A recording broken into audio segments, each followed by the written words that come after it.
वेदार्थस्य प्रकाशेन तमोहार्दं निवारयन् तुमर्थाश्चितरो देयान् विद्यातीर्थमहेश्वरः यस्य विश्वस्तं वेदा योगीदेवयोगिनं जगत् निर्ममेतमहं वन्दे विद्यातीर्थमहेश्वरः।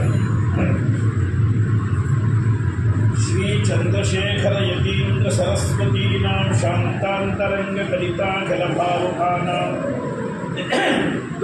काञ्चीपुरी स्थित महोन्नत कामकोटिपीठी उपाश्रितवतां चरणामुपासे रक्तान्तस्पृहणीय दीर्घनयनं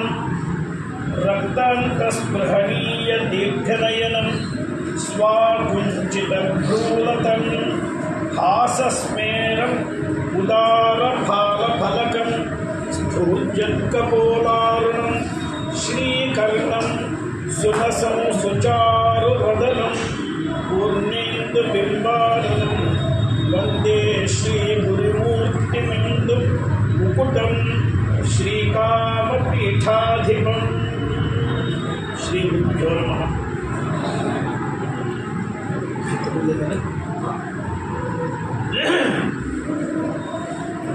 महापरिवारुடைய ஜெயந்தி மோத்சவம் பெரியவாருடைய அனுகிரகத்தினாலேயே ஆரம்பித்து நடைபெறுகிறது. ஜெயந்தி அப்படின்னு சொல்கிறோமே, நிறைய மூணு எழுத்துகள் இருக்கு. இந்த வையாக்கரனாலே சில இடங்களில் ஒவ்வொரு அக்ஷரமே ஒவ்வொரு தாத்துக்கு சூச்சகம் அப்படின்னு சொல்லி கொடுப்பார். ஒவ்வொரு பதத்துக்கும் அர்த்தமும் சூச்சகமும் சொல்லி கொடுப்பார். அப்படி சொல்றச்சே ஒரு இதுக்கு நிர்வச்சனமாக ஒரு வாக்கியம் அமைஞ்சிருக்கு. ஜெயஞ்ச யசஷ்ச தனோதீதி ஜெயந்தீம் தாம் பிரஜக்ஷதே. ஜான்றதுக்கு ஜெயம், யான்றதுக்கு யசஸ், தனோதி அதை பண்ணுறதுனால ஜெயத்தியும் யசஸ்ஸி. நமக்கு ஜெயம் என்றது ஏதோ நம்ம நினைச்சது நடந்தால் ஜெயம் பேரா. ஜெயம் பண்ணுறதுக்கு என்ன? நம்ம அத்தனை பேரும் ஒரு ஸ்லோகத்தை சொல்லியிருக்கிறோம். நாராயணன் நமஸ்கிருத்ய நரஞ்சைவ நரோத்தமம் தேவீம் சரஸ்வதீம் வியாசம் ததோ ஜெயமுதீரயே. அவரெல்லாம் நமஸ்காரம் பண்ணி ஜெயா அப்படின்னு ஜெயத்தை சொல்லுவோம். ஜெயத்தை சொல்லுன்னா ஜெயான்னு சொல்கிறதா என்ன சொல்கிறது? அப்போ ஜெயான்றதுக்கு பாரத பாகவதாதி கிரந்தங்கள் தான் அர்த்தம். இதுக்கப்புறம் இந்த கிரந்தத்தை சொல்லணும். அந்த கிரந்தத்துக்கு ஜெயம் என்று ஏன் பேர்? ஜெயத்யனேன சம்சார அதுவா சம்சாரம் அனேன ஜெயதி. எதையினால சம்சாரத்தை ஜெயிக்க முடியுமோ அதுதான் வாஸ்தவமான ஜெயம். நம்ம நினைக்கக்கூடிய ஜெயங்கள்லாம் இன்னைக்கு ஜெயிச்சா மாறி இருக்கும், நாளைக்கு எங்கேயோ தோற்று போயிடுவோம், நாளைக்கு இன்னொரு இடத்துல விழுந்துடுவோம். இப்போ இதுக்கெல்லாம் என்ன ஜெயம் இருக்கு? நம்ம ஜெயிச்சோம் சொல்லி கொண்டாடக்கூடிய நடுவிலேயே இன்னொரு அபஜயம். இதை கொண்டாட முடியாது, இதுக்குள்ளேயே இன்னொரு அபஜயம். இதுக்கு என்ன ஜெயம்? இன்னுமே ஜெயம் என்று வந்தால் இன்னுமே ஜென்மாவில் அபஜயமே இருக்கக்கூடாது. அப்பேற்பட்ட ஜெயம்தான் ஜெயம் என்றது. அதனால்தான் நம்ம ஸ்ரீராம ஜெயம் அப்படியெல்லாம் நம்ம எடுத்துக்கிட்டோம் இல்லையா? ஸ்ரீராம ஜெயராம ஜெய ஜெயராம ஜெயமந்திரம்ன்ற பேர் இருக்கு. நம்ம ஊரில் எல்லாம் ஸ்ரீராம ஜெயம் இப்படி சொல்லி தானே இருக்கும். அப்போ ஜெயசப்தத்துக்கு என்ன அர்த்தம்னா, ஞானம் வந்தாதான் அப்பேற்பட்ட ஜெயம் நமக்கு ஏற்பட முடியும். அந்த ஜெயத்தை ஞானத்தை கொடுக்கக்கூடியது யசஸ் என்றது. யசஸ் பல தினசாக வரும். ஏற்பட்ட கட்ட காரியங்கள் பண்ணாலும் உலகத்தில் ஏதோ ஒரு பேர் வந்துதான். ஆனால் यथा वृक्षस्य संपुष्पितस्य दूरात् गन्धो वाति एवं पुण्यस्य कर्मणो दूरात् गन्धो वाति அப்படிங்கறதிய புண்ணிய கர்மா பண்ணி அதனுடைய யசஸ் உலகம் முழுவதும் என்னைக்குமே என்னைக்கு ஆச்சாரியா இருந்தா இன்னைக்கு எத்தனை வருஷம் ஆச்சு நம்ம பார்க்க முடியல, நம்ம பெரியவாளும் பார்க்க முடியல, அவளுக்கு பெரியவாளும் பார்க்க முடியல, யார் பார்த்துருக்காங்க தெரியவே இல்லை. ஆனால் அவளுடைய யசஸ் எப்படி இருக்கு. இன்னைக்கும் நம்ம பிரார்த்தனை பண்ணுறோம், இன்னைக்கு ஜென்மான்னு வந்தால் அவள் தான் ஆச்சாரியா. ஆச்சாரிய சங்கராச்சாரிய அதுதான் மூணு. அப்படி என்ற அளவுக்கு அவருடைய யசஸ் இருக்கு. அதே ஒரு இடத்துல சொல்கிறார், என்னுடைய யசஸ் எப்படி வரணும்னா கீர்த்தி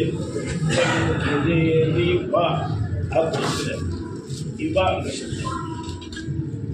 இன்னொரு இடத்துல அன்னைக்கு முன்னாடி வாக்கியத்தில் அகம் வக்ஷஸ்ய ரேரிவா, அது ரேரிவான்றது தாத்து. ரேரிவா,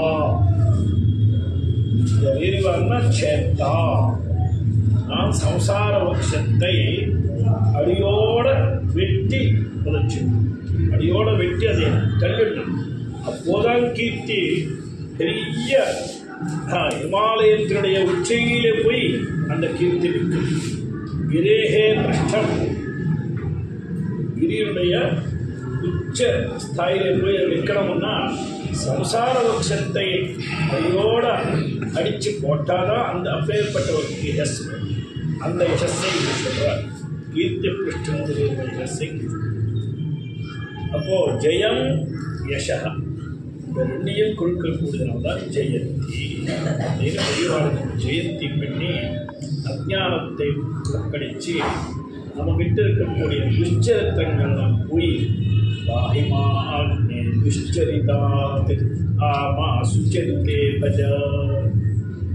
இந்த இடங்களில் மந்திரத்துக்கு அர்த்தம்லாம் நம்ம பண்ண முடியாதுன்னு தெரிஞ்சிட்ட பகவான் வேதபுருஷன் அவனே வியாக்கியானம் பண்ணுகிறார்.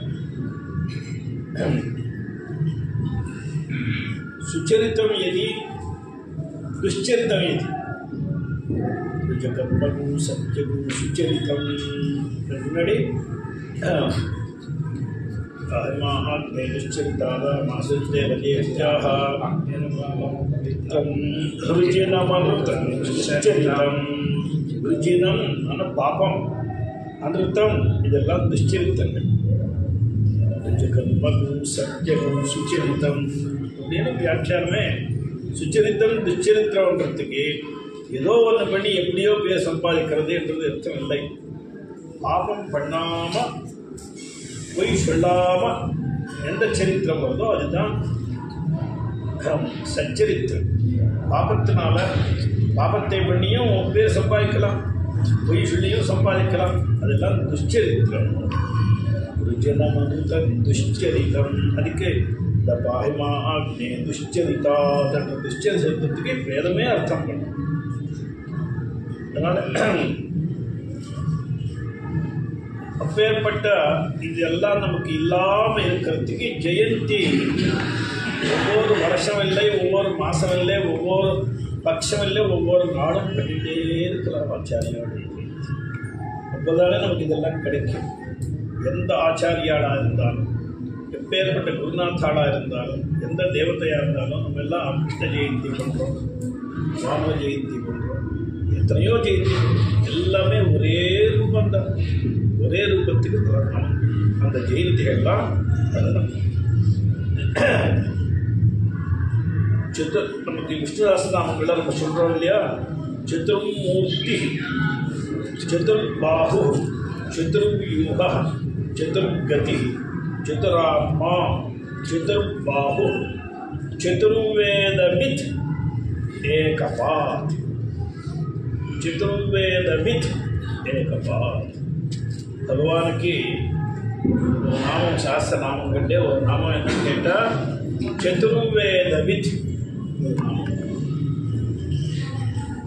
வேதம் மன்றத்துக்கு ஒரு வேதத்தில் அநேக சாக்கைகள் இருக்கு. ஒரு வேதத்தில் ஒரே சாக்கையும் கிடையாது, நமக்கு இன்னைக்கே ஒவ்வொரு வேதத்திலையும் பல சாக்கைகள் கிடைக்கிறது. பலது இருந்தது, பலது இருக்குது.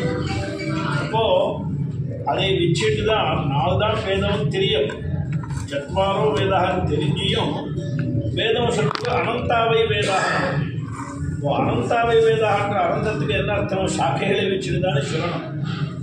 வேத ஆனந்தியம் இந்த 4 தவிர சாமா தர்வங்களுக்கு தவிர அனந்தமான வேதங்கள் இருக்குன்னு சொல்ல முடியாது இல்லையா? சாக்கைகளை வச்சுட்டு ஆனந்தியம் சொல்லணும்.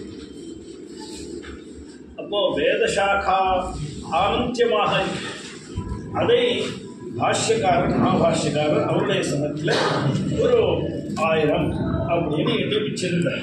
இப்போ இன்னைக்கு ஒரு 10 எண்ண முடியறது. இன்னைக்கு ஒரு 10 எண்ண முடியாது. பகவான் சதுர்வேதவித்தன்றதுக்கு 4 வேதங்கள்ல 4 சாக்கை படிச்சான்னு அர்த்தம் இல்லை. எத்தனை இருந்ததோ அது இதுதான் சதுர்வேதவித். ஆனால் இன்னைக்கும் அந்த மாதிரி மகான்கள் கல்யாணப்படுறான். இன்னைக்கும் ஒவ்வொருத்தரும் 4 சாக்கைகள் 3 சாக்கைகள் 2 சாக்கைகள். ஒரு சாக்கையே முடிக்கிறது ரொம்ப கஷ்டப்படுறது. சாக்கைன்றதுக்கு சம்ஹிதை மட்டும் அர்த்தம் இல்லை, பிராமணம் மட்டும் அர்த்தம் இல்லையே. மந்திர பிராமணம்னு சொல்லி சம்ஹிதையும் பிராமணமும் ஆரண்யமும் எல்லாம் உபனிஷத்து எல்லாம் சேர்த்து தானே ஒரு சாக்கை. அப்போ ஒரு சாக்கையில இப்போ பாதி போயிட்டு அந்த பாதியில் இன்னொரு பாதி போச்சு. அப்படி கடைசியில் ருத்ரன் தான் வேதம் அந்த அளவுக்கு ருத்ராத்தியனம் பண்ணால் பிரதிசுத்தாத்தியனம் பண்ணால் இந்த வேதம் என்ற மாதிரி ஒன்று. அப்படி இல்லாமல் இன்னைக்கு பெரியவாருடைய அனுகிரகத்தினால்தான் சதுர்வேத வித்தியும் இந்த சபையிலே ஒருத்தருக்காருன்னு இன்னைக்கு காத்தால் அவர் சொல்லி கேள்விப்பட்டேன். சதுர்வேத வித்தி. அதனால்தான் இங்கே பெரியவாருடைய அனுகிரகத்தினால பெரியவா பரமாத்மா அவர் சதுர்வேத வித்தி அவருடைய அனுகிரகத்தினால்தான் சதுர்வேத வித்திகள் இந்த சபையில உட்காந்து பெரியவா இன்னைக்கு நித்திய சாநித்தியமாக உட்காந்து சதுர்வேத வித்தி. இப்போ வேதவித் என்றதுக்கு அக்ஷரங்களை படித்தால் வேதாத்தியாயி அப்படின்னு சொல்லுவோம்.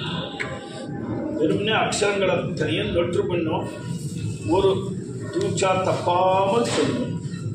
கல்வைத்த வாரங்கள்லாம் நல்லா சொல்லுவோம், ஒரு அக்ஷரமும் விட்டு போகாது சொல்லுவோம். அவளுக்கு வேதாத்தியாயி, அவனுக்கே சிவன் வேதாத்தியாயி சதாசிவா, ஒன்றும் கம்மி இல்லை.